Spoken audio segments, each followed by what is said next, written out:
আল্লাহ পাক তার প্রতি রহম করুন যে আমার এই কথাগুলোকে অন্যের কাছে পৌঁছে দিবে। নবীজির ভাষণ। এরপর নবীজি বলছেন, জেনে রাখো নিশ্চয়ই তোমাদের পরস্পরের, মুসলিমদের পরস্পরের সম্পদ, পরস্পরের রক্ত, পরস্পরের এই যে জান মাল ইজ্জত, এগুলো একে অপরের জন্য হারাম।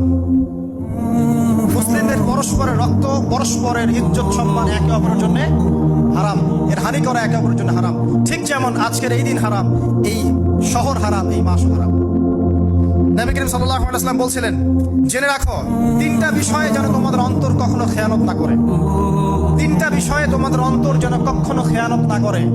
এক, তোমরা যে কাজটাই করবা শুধু আল্লাহ পাকের সন্তুষ্টির জন্য করবে।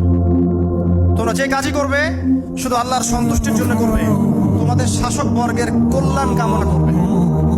তোমাদের শাসক বর্গের কল্যাণ কামনা করবে। 3 নাম্বার, মুসলিমদের জামাতকে আঁকড়ে ধরে রাখবে। মুসলিমদের ইউনাইটেড কমিউনিটিকে আঁকড়ে ধরে থাকবে। এই 3টা বিষয় পালনের ক্ষেত্রে তোমাদের অন্তর যেন খেয়ানত না করে।